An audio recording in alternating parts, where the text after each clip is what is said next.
Hi hello నమస్తే welcome to our channel. నేను మీ సాయి కుమార్. టాలీవుడ్ ప్రముఖ నిర్మాణ సంస్థ విజయ్ బేరి ఆర్ట్స్ బ్యానర్ పై దుగ్గిరాల కిషోర్ మురళీమోహన్ నిర్మించిన చిత్రం అతడు. సూపర్ స్టార్ మహేష్ బాబు హీరోగా, త్రివిక్రమ్ శ్రీనివాస్ దర్శకత్వంలో రూపొందించిన ఈ చిత్రం 2005 సంవత్సరంలో ఆగస్టు 10వ తేదీన రిలీజ్ అయింది.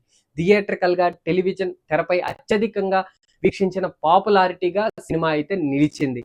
ఈ చిత్రంలో త్రిష, సోను సూద్, ప్రకాష్ రాజ్, కోటా శ్రీనివాసరావు, నాజర్, సునీల్, బ్రహ్మానందం, సుధా, హేమ తదితరులు అయితే నటించారు. 20 ఏళ్ల క్రితం ఈ సినిమాను సుమారుగా 12 కోట్ల రూపాయలతో నిర్మించారు. ఈ మూవీ ఫుల్ రన్ లో 22 కోట్ల రూపాయలు వసూలు చేసింది.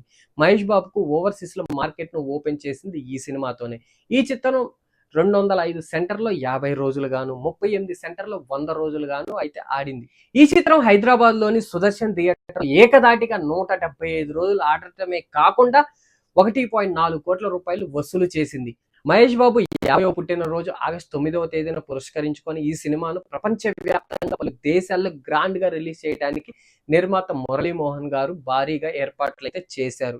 అయితే ఈ cinema IMAX, Dolby sound, super 4K టెక్నాలజీతో రిలీజ్ అవుతున్న మొట్టమొదటి రిలీజ్ చిత్రంగా అయితే రికార్డ్ క్రియేట్ చేసింది. ఈ సినిమాను సుమారుగా 200 స్క్రీన్లు రిలీజ్ చేసినట్టు ట్రెండ్ వర్గాల సమాచారం.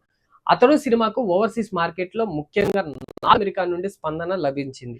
ఈ సినిమా సెంచరీ కొట్టింది అంటూ north America distributor Prathyangira cinema social media ద్వారా అధికారికంగా వెల్లడించారు. సూపర్ స్టార్ మహేష్ బాబు మరోసారి తన సత్తానైతే చాటాడు. అసాధ్యంగా కనిపించే లక్ష్యాన్ని సులభంగా సొంతం చేసుకున్నాడు. యుఎస్ఏ బాక్సాఫీస్ చక్రవర్తి అని తాను మరోసారి రుజువు చేసుకున్నాడు.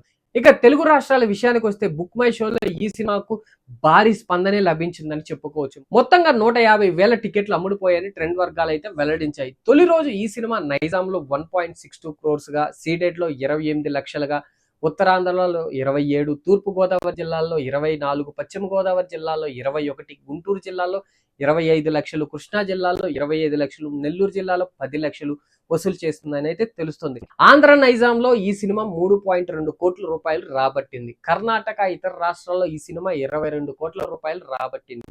ఆంధ్ర, తెలంగాణ ఓవర్సీస్ కలిపి సినిమా మొత్తం మీద 4.5 కోట్ల రూపాయలు వసూలు చేసింది. ఈ సినిమా రీమాస్టరింగ్ కోసం సుమారుగా 8 కోట్ల రూపాయల మేర ఖర్చు అయిందంట. ఈ సినిమా బ్రేక్ ఈవెన్ సుమారుగా 8.5 కోట్ల రూపాయలని పేర్కొంటున్నారు. అయితే ఈ చిత్రం ఆదివారం వరకు వసూలు చేసిన కలెక్షన్స్ వివరాలు అందాల్సి ఉంది. ఈ చిత్రంపై పెట్టుకున్న భారీ అంచనాలకు తగ్గట్టుగా వసూళ్లను రాబట్టలేకపోయిందనే విషయం తాజాగా కలెక్షన్స్ చూస్తే అర్థమైపోతుంది. ప్రపంచవ్యాప్తంగా ఈ సినిమా ట్రెండ్ వర్గాల సమాచారం ప్రకారం 5.5 కోట్ల రూపాయలు వసూలు చేసింది. అయితే గతంలో రిలీజ్ అయిన బిజినెస్ మ్యాన్, మురారి, గబ్బర్ సింగ్, కలేజా సినిమాల కంటే తక్కువగానే వసూలు చేయడం ఇక్కడ గమనార్థం. మరి ఈ విషయం మీద మీరేమనుకుంటున్నారనేది అయితే కామెంట్ చేయండి. Thank you.